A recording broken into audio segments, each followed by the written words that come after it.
by intercepting communications. So I was able to get their voicemail passwords for their voicemail system, like you have one for your home. I was listening to the messages and trying to gain any information they were discussing me. Well, the government characterized it as breaking into a computer. So they issued a warrant for violating my supervised release, and I was just pissed off. So I just said, hey, catch me if you can. When the FBI came to arrest Mitnick in December 1992, he was gone. He was on the run because he didn't trust the government and he didn't trust the FBI, and he believed if he talked to them, they would put him back in jail and he would be right back in solitary, and he'd do anything not to be back in that cell again. It was an adventure. I went to a town, went to a hotel, found a place to live, found employment in a law firm, and just started my life from scratch. But of course I had to build a past. And I did that myself by, built fake references, built an identity so I can support myself. What I did is I downloaded all the information of everybody that graduated with a computer science degree, and then I looked for a name that I would like. And I saw this name, Eric Weiss. And I knew that Eric Weiss was the real name of Harry Houdini. Because I was working at this law firm in Denver for about a year, a little bit over a year, under the name of Eric Weiss. And what my downfall was is I could continue to still engage in my hobby of hacking. Mitnick could break into a system by calling people on his cell phone while he was walking home, conning managers, secretaries, even executives into information.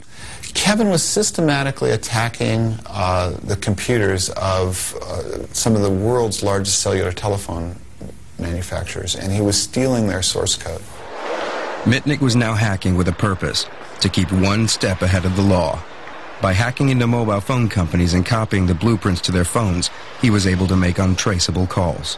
He was able to elude us by virtue of knowing the telephone and the computer systems well enough to know what could be figured out and how quickly it would take to do that. So he definitely played the systems well. He never had any idealized goal or any real objective other than to keep hacking and keep staying one step ahead of the FBI. Mitnick's notoriety soon spread. In the summer of 1994, the FBI's failure to catch their internet outlaw became front-page news, thanks to journalist John Markoff. It was simply a good story. I mean, here is a guy who has been arrested before, who's managed to use his skills to avoid law enforcement. I mean, that's a good yarn. He created the myth of Kevin Mitnick, the John Dillinger of cyberspace. I think there were more than 60 unsourced allegations stated as fact, such as breaking into NORAD, planning false news stories about Security Pacific Bank, about wiretapping the FBI.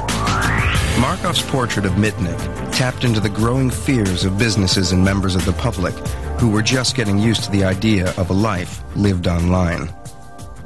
That was the time when the internet was being talked about, the World Wide Web was coming out, and people were actually saying, we can make use of this in our daily lives and in business.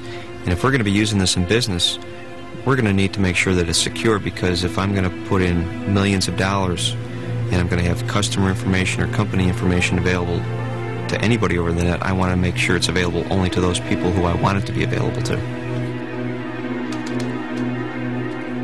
Every one of us rely on computers in our everyday lives. Transportation, banking, Wall Street.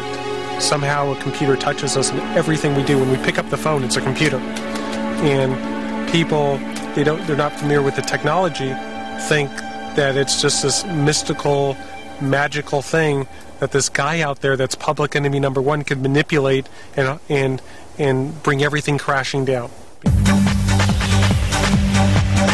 When the FBI finally caught up with public enemy number one, he was living in North Carolina under the pseudonym Tom Case. FBI, open the door. Have a warrant for your arrest. You got the wrong guy. Check the mailbox downstairs. right away I get on the telephone. I let my family know where I am because they had no idea that I was in North Carolina. I get a hold of my attorney. Just a minute! And I let him know that I had the FBI at the door.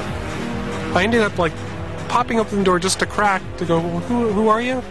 And right away, the door pushes in, and they go, are you Kevin Mitnick? I go, no. I said, I'm Tom Case, and why are you guys in my house? Don't you check the mailboxes before barging in on somebody? I acted very naive and angry. I go, do you have a search warrant?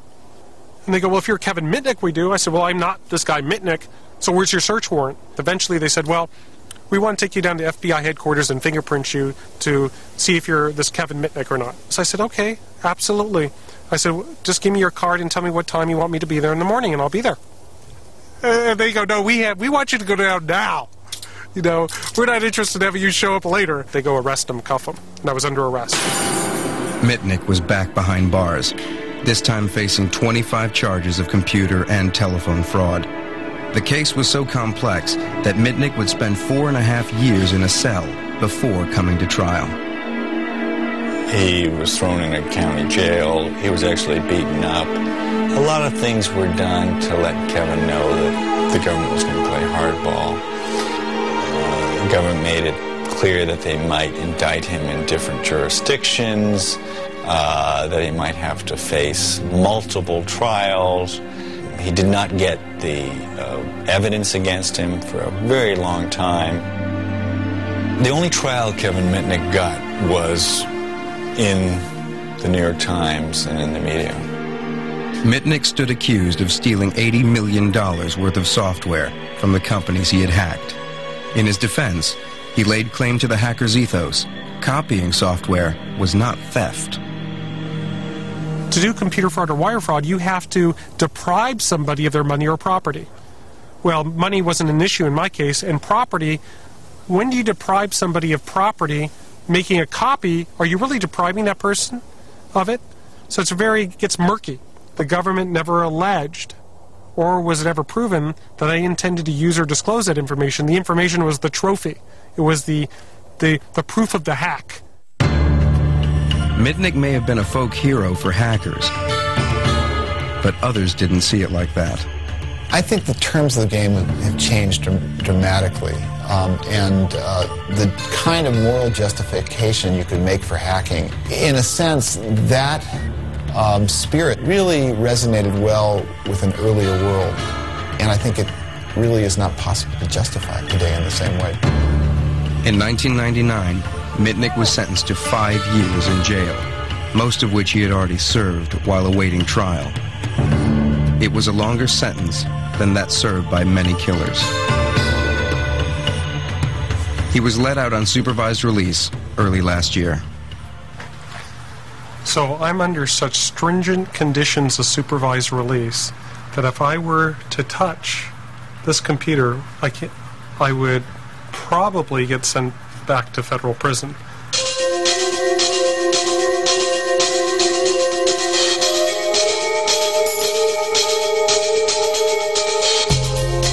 Kevin Mitnick may be banned from computers, but he can get together with his hacker heroes, Captain Crunch and Steve Wozniak.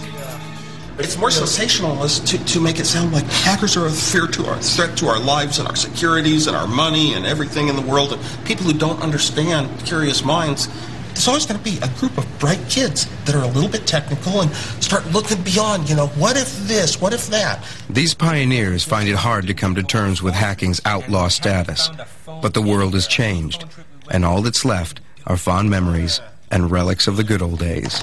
30 years ago, 40 years ago, something like that. Does that bring back old memories? Yes, it does. There's, nothing I would trade for the success of Apple, except that year I'd never give up. 1 year at Berkeley. And before that, there is Captain Crunch Whistle.